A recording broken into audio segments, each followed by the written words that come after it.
Clip number 252۔ اس clip میں آپ قرآن پاک کی سورہ مائدہ کی آیت نمبر 58 سے لے کر 60 تک کی تلاوت، ترجمہ اور تفسیر قرآن صراط الجنان سماعت فرمائیں گے۔ بسم اللہ الرحمن الرحیم۔ ترجمہ: اللہ کے نام سے شروع جو نہایت مہربان رحمت والا ہے۔ وَإِذَا نَادَيْتُمْ إِلَى الصَّلَاةِ اتَّخَذُوهَا هُزُوًا وَلَعِبًا ذَلِكَ بِأَنَّهُمْ قَوْمٌ لَا يَعْقِلُونَ۔ ترجمہ: اور جب تم نماز کے لیے اذان دیتے ہو تو یہ اس کو ہنسی مذاق اور کھیل بنا لیتے ہیں، یہ اس لیے کہ وہ بالکل بے عقل لوگ ہیں۔ وَإِذَا نَادَيْتُمْ إِلَى الصَّلَاةِ، اور جب تم نماز کے لیے اذان دیتے ہو۔ اس آیت کے بارے میں کلبی کا قول ہے کہ جب سرکار دو عالم علیہ الصلوۃ والسلام کا مؤذن نماز کے لیے اذان کہتا اور مسلمان اٹھتے تو یہودی ہنستے اور تمسخر کرتے۔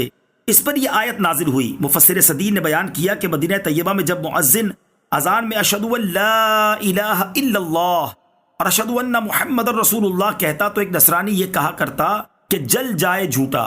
ایک رات اس کا خادم آگ لایا اور اس کے گھر کے لوگ سو رہے تھے۔ آگ سے ایک شرارہ اڑا اور وہ نصرانی اور اس کے گھر کے لوگ اور تمام گھر جل گیا۔ آیت وَإِذَا نَادَيْتُمْ إِلَى الصَّلَاةِ سے معلوم ہونے والے مسائل۔ اس آیت سے 3 مسئلے معلوم ہوئے۔ نمبر 1، نماز پنجگانہ کے لیے اذان ہونی چاہیے، اذان کا ثبوت اس آیت سے بھی ہے۔ نمبر 2، دین کی کسی چیز کا مذاق اڑانا کفر ہے، جیسا کہ اللہ تعالیٰ نے اذان کا مذاق اڑانے والوں کو کافر قرار دیا ہے۔ ایسے ہی عالم، مسجد، خانہ کعبہ، نماز، روزہ وغیرہ میں سے کسی کا مذاق اڑانا کفر ہے۔ نمبر 3، دینی چیزوں کا مذاق اڑانے والے احمق و بے عقل ہیں جو ایسے سفیہانہ اور جاہلانہ حرکات کرتے ہیں۔ قُلْ يَا أَهْلَ الْكِتَابِ هَلْ تَنقِمُونَ مِنَّا إِلَّا أَنْ آمَنَّا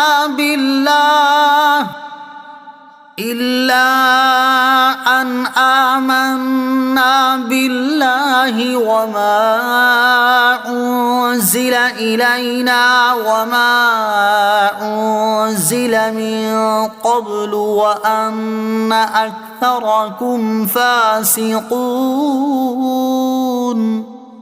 ترجمہ: تم فرماؤ اے اہل کتاب، تمہیں ہماری طرف سے یہی برا لگا ہے کہ ہم اللہ پر اور جو ہماری طرف نازل کیا گیا اس پر اور جو پہلے نازل کیا گیا اس پر ایمان لائے ہیں، اور بے شک تمہارے اکثر لوگ فاسق ہیں۔ قل یا اہل الکتاب، تم فرماؤ اے اہل کتاب۔ اس آیت کا شان نزول یہ ہے کہ یہودیوں کی ایک جماعت نے تاجدار رسالت صلی اللہ تعالیٰ علیہ وسلم سے دریافت فرمایا کہ آپ انبیاء کرام علیہ الصلوۃ والسلام میں سے کس کس کو مانتے ہیں۔ اس سوال سے ان کا مطلب یہ تھا کہ اگر آپ علیہ الصلوۃ والسلام حضرت عیسیٰ کو نہ مانیں تو وہ آپ پر ایمان لے آئیں، لیکن حضور اکرم علیہ الصلوۃ والسلام نے اس کے جواب میں فرمایا کہ میں اللہ تعالیٰ پر ایمان رکھتا ہوں اور جو اس نے ہم پر نازل فرمایا اور جو حضرت ابراہیم، حضرت اسماعیل، حضرت اسحاق اور حضرت یعقوب علیہ الصلوۃ والسلام اور ان کی اولاد پر نازل فرمایا، اور جو حضرت عیسیٰ علیہ الصلوۃ والسلام اور حضرت موسیٰ علیہ الصلوۃ والسلام کو دیا گیا، یعنی توریت و انجیل، اور جو اور نبیوں کو ان کے رب عز و جل کی طرف سے دیا گیا، سب کو مانتا ہوں۔ ہم انبیاء میں فرق نہیں کرتے کہ کسی کو مانیں اور کسی کو نہ مانیں۔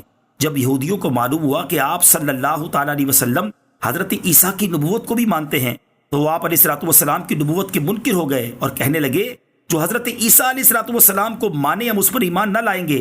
اس پر یہ آیت نازل ہوئی اور فرمایا گیا کہ اے کتابیوں، ہم تمہارے تمام پیغمبروں علیہ الصلوۃ والسلام اور تمہاری تمام کتابوں کو حق مانتے ہیں، تو کیا تمہیں یہی برا لگ رہا ہے؟ اس چیز کی وجہ سے تو تمہیں ہمارے ساتھ ہونا چاہیے، نہ کہ ہمارے خلاف۔ قُلْ هَلْ أُنَبِّئُكُم بِشَرٍّ مِّن ذَلِكَ مَثُوبَةً عِندَ اللَّهِ مَن لَّعَنَهُ اللَّهُ وَغَضِبَ عَلَيْهِ وَجَعَلَ مِنْهُمُ الْقِرَدَةَ وَالْخَنَازِيرَ وَعَبَدَ الطَّاغُوتَ أُولَئِكَ شَرٌّ مَّكَانًا وَأَضَلُّ عَن سَوَاءِ السَّبِيلِ۔ ترجمہ: اے محبوب تم فرماؤ کیا میں تمہیں وہ لوگ بتاؤں جو اللہ کے ہاں اس سے بدتر درجہ کے ہیں؟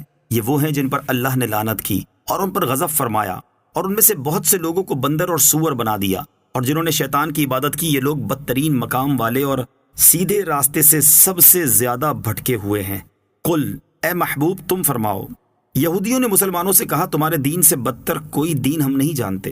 اس پر فرمایا گیا کہ مسلمانوں کو تم صرف اپنے بغض و کینہ اور دشمنی کی وجہ سے ہی برا کہتے ہو، جبکہ حقیقت میں اصل بدتر تو تم لوگ ہو۔ اور ذرا اپنے حالات دیکھ کر خود فیصلہ کر لو کہ تم اللہ تعالیٰ کے محبوب ہو یا مردود۔ پچھلے زمانے میں صورتیں تمہاری مسخ ہوئیں، سور بندر تم بنائے گئے، بچڑے کو تم نے پوجا، اللہ تعالیٰ کی لعنت تم پر ہوئی، غضب الہی کے مستحق تم ہوئے، تو حقیقی بد نصیب اور بدتر تو تم ہو، اور تم ہی بدترین مقام یعنی جہنم میں جاؤ۔